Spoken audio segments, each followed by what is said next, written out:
भगत और भगवान शिव। एक रहस्यमय कथा। एक घना जंगल था जिसे लोग कुशीनगर का जंगल कहते थे। इस जंगल की गहराई में कई रहस्यमयी कहानियां छिपी थीं। यहाँ के पुराने लोग कहते थे कि भगवान शिव खुद इस जंगल में वास करते हैं। उन्होंने कहा था कि केवल सच्चा भक्त ही भगवान शिव के दर्शन कर सकता है। गांव से थोड़ी दूरी पर रहने वाला भगत नामक व्यक्ति इस कथा से बहुत प्रभावित था। वह एक साधारण किसान था, लेकिन उसके हृदय में भगवान शिव के प्रति गहरी आस्था थी। उसकी मां ने बचपन में उसे भगवान शिव के कई चमत्कारिक किस्से सुनाए थे। यही कारण था कि वह शिव के प्रति अत्यधिक श्रद्धा रखता था। प्रारंभिक खोज भगत ने निश्चय किया कि वह भगवान शिव के दर्शन करेगा। उसने गांव के बुजुर्गों से जंगल के बारे में और जानकारी ली। उन्होंने बताया कि जो व्यक्ति पूरी श्रद्धा और तपस्या के साथ शिव की खोज करता है, उसे शिव के दर्शन अवश्य होते हैं। भगत ने अपनी यात्रा की तैयारी शुरू की। उसने कुछ जरूरी चीजें जैसे पानी, सूखा भोजन और एक त्रिशूल लेकर जंगल की ओर प्रस्थान किया। जब वह जंगल में प्रवेश कर रहा था तो सूर्यास्त हो चुका था। आसमान पर लालिमा छा रही थी और चारों ओर अजीब सी शांति थी। जंगल की गहराई में जंगल में घुसते ही भगत को लगा कि कोई उसे देख रहा है। हर तरफ अजीब अजीब आवाजें सुनाई दे रही थीं। वह थोड़ा डर गया, लेकिन उसने मन ही मन भगवान शिव का नाम लिया और आगे बढ़ता रहा। रास्ते में उसे एक बूढ़ा साधु मिला। साधु ने पूछा, हे युवक, तुम इस घने जंगल में क्या खोजने आए हो? भगत ने कहा, मैं भगवान शिव के दर्शन करने आया हूं। मुझे बताया गया है कि वह इस जंगल में वास करते हैं। साधु ने मुस्कुराते हुए कहा, भगवान शिव तक पहुंचने का मार्ग सीधा नहीं है। तुम्हें अपनी भक्ति और धैर्य की परीक्षा देनी होगी। क्या तुम इसके लिए तैयार हो? भगत ने बिना हिचकिचाए उत्तर दिया, मैं हर परीक्षा के लिए तैयार हूं। रहस्यमय साधु का मार्गदर्शन। साधु ने भगत को एक विशेष मंत्र दिया और कहा, इस मंत्र का जाप करते हुए इस जंगल में आगे बढ़ो। जब तक तुम्हारा मन डगमगाए नहीं, तब तक भगवान शिव के दर्शन का मार्ग खुल जाएगा।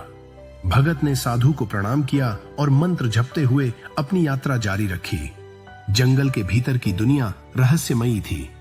कभी कभी उसे ऐसा लगता कि पेड़ पौधे उससे बात कर रहे हैं।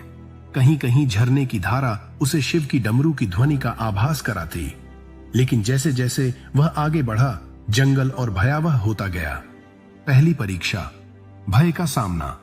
एक रात भगत ने एक गुफा में आराम करने का निश्चय किया। जैसे ही उसने आंखें बंद की, उसे महसूस हुआ कि उसके चारों ओर अंधेरा बढ़ता जा रहा है। उसने आंखें खोली तो देखा कि एक विशाल सांप उसकी ओर बढ़ रहा है।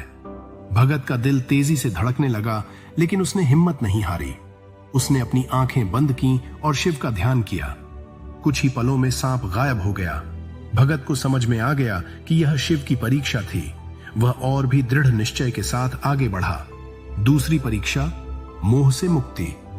अगले दिन उसे जंगल के बीचों बीच एक सुंदर स्त्री दिखाई दी। वह स्त्री बहुत ही आकर्षक थी और भगत को अपनी ओर बुला रही थी। उसने कहा, हे युवक, यह जंगल खतरनाक है। तुम मेरे साथ चलो। मैं तुम्हें सुख, समृद्धि और शांति दे सकती हूं। भगत ने उसकी बातों को अनसुना करते हुए कहा, मैं केवल भगवान शिव की शरण में जाना चाहता हूं। यह सुनते ही स्त्री अचानक गायब हो गई। भगत समझ गया कि यह मोह माया की परीक्षा थी, जिसे उसने पार कर लिया। शिव का आशीर्वाद। तीसरी रात भगत को एक प्रकाश दिखाई दिया। वह प्रकाश इतना तेज था कि उसकी आंखें चौंधिया गईं। प्रकाश के बीच से एक दिव्य आवाज आई, हे भगत, तुमने अपनी श्रद्धा और तप से मेरा दिल जीत लिया है। भगत ने देखा कि भगवान शिव उनके सामने प्रकट हो गए थे। उनकी जटाओं से गंगा प्रवाहित हो रही थी। तीसरी आंख से तेजस्वी प्रकाश निकल रहा था और उनके गले में नाक लिपटा हुआ था। भगत भाव विभोर होकर शिव के चरणों में गिर पड़ा। भगवान शिव ने कहा, हे भगत, तुमने अपने धैर्य और भक्ति से मुझे प्रसन्न किया है। मांगो, क्या वरदान चाहते हो? भगत ने कहा, हे महादेव, मुझे केवल आपकी भक्ति चाहिए। मुझे जीवन में और कुछ नहीं चाहिए। शिव ने मुस्कुराते हुए कहा, तुम्हारी भक्ति अटूट है। मैं तुम्हें आशीर्वाद देता हूं कि तुम्हारा नाम हमेशा भक्ति और तपस्या के लिए याद किया जाएगा, और जब भी कोई सच्चा भक्त मुझे पुकारेगा, मैं उसकी सहायता के लिए अवश्य आऊंगा। भगत की वापसी। भगवान शिव से वरदान लेकर भगत अपने गांव लौट आया। वह अब साधारण किसान नहीं रहा। वह भगवान शिव का सच्चा भक्त और उनकी भक्ति का जीवंत उदाहरण बन चुका था। लोग उसकी कहानी सुनकर प्रेरित होते थे और भगवान शिव की आराधना करते थे। इस प्रकार भगत की भक्ति और भगवान शिव की कृपा से एक नई कथा का जन्म हुआ, जो सदियों तक लोगों को सच्चे विश्वास और धैर्य का संदेश देती रही। समाप्त।